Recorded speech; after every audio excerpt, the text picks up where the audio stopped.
मुमकिन है, क्योंकि अगर वो एग्जिस्ट ना करे तो जाहिर है ये सारी चीजें वजूद में नहीं आ सकती। और उस वाजिबुल वजूद जात का इंडिपेंडेंट होना, इटरनल होना, नॉलेजेबल होना, सेल्फ सफिशिएंट होना और एक होना ये ज्यादा ये बिल्कुल जरूरी है। तो ये जब बातें मैंने कही तो लास्ट में ये कह रहे हैं कि इनके नजदीक तो अकल से हम खुदा को जान ही नहीं सकते। जी, यानी ये कॉन्ट्रडिक्शन है। मैं यानी पूरा आर्ग्यूमेंट इस पे था कि अक्ल के जरिए हम खुदा के एग्जिस्टेंस को कैसे जाने, और आप वो नहीं समझ पा रहे हैं और आखिर में कह रहे हैं, आप तो कह रहे हैं कि अक्ल से हम समझ नहीं सकते। जी हाँ। तो मेरे ख्याल से ये उनकी उम्र का तकाज़ा था। और इसी तरीके से वो इन्फिनिट रिग्रेस और तसलसल को भी नहीं समझ पाए। बल्कि हैरतनाक बात यह कि जब मैंने उनसे सवाल किया कि आप इसको दुरुस्त समझते नहीं, तो उन्होंने कहा मैं दुरुस्त समझता हूँ। दुरुस्त समझता हूँ। मेरे ख्याल से वो समझ ही नहीं पाए इन्फिनिट रिग्रेस क्या है, इसलिए उन्होंने कह दिया। और आपने बड़ी अच्छी मिसाल दी कि कई सारे शुआरा एक साथ पोएट्स खड़े हों और मान ले जावेद अख्तर साहब सबसे आगे हों और वो कहें कि मैं उस वक्त तक पोएट्री नहीं लिखूंगा जब तक पीछे वाला ना लिखे, और वो कहे कि मैं नहीं लिखूंगा जब तक पीछे वाला ना कहे। तो ये तसलसल हो जाएगा। तसलसल बातिल है। इस तरीके से चलता रहा एंडलेसली, और अगर कहीं हम नहीं रुकेंगे तो पोएट्री एग्जिस्टेंस में ही नहीं आएगी।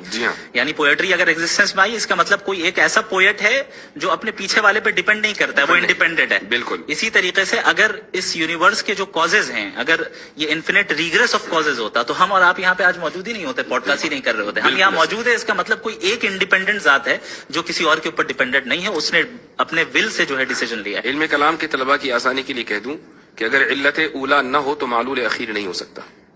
माशाल्लाह। तो अच्छा, ये बताएं कि इसमें इल्म कलाम का कितना रोल रहा आपकी डिबेट में, आपके लिए? पूरा इल्म कलाम ही था। और क्या था? एक है आप उसको प्रेजेंट कर रहे हैं माशाल्लाह, और एक ये कि इल्म कलाम की जो मबाहिस हैं, जैसे तसलसल है, दलील तवक्कुफ है, ये तो माशाल्लाह चूंकि आपने इससे इस्तेफादा किया है तो ये बड़ी खुशाइन बात रही। और उसकी वजह यह है कि इल्म कलाम को फरसूदा इल्म समझा जाने लगा था। मैं समझता हूँ कि इल्म फरसूदा नहीं, अलबत्ता इस्तिलाहात जरूर फरसूदा हो गई हैं। इनको थोड़ा सा रिफाइन करना चाहिए और जदीद इल्म कलाम की तरफ लाना चाहिए। यही बात है कि जब हम इल्म कलाम की तजदीद की बात करते हैं ना तो तजदीद लिसान यानी जबान की तजदीद को छोड़कर हम कंटेंट की तजदीद पर चले जाते हैं।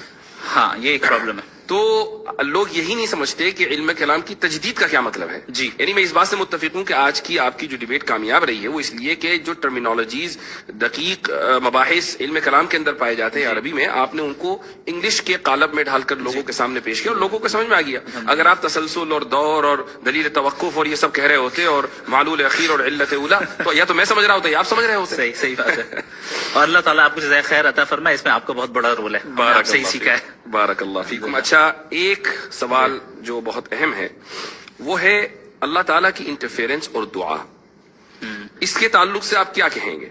यानी ये सवाल जहन में आता है कि अगर खुदा ने हर चीज को सेट कर दिया और अब वो साइड में हो गया, जैसे चीजें चलनी चाहिए वैसी चल रही हैं एक मैकेनिस्टिक अंदाज में, तो फिर दुआ मांगने की जरूरत ही नहीं।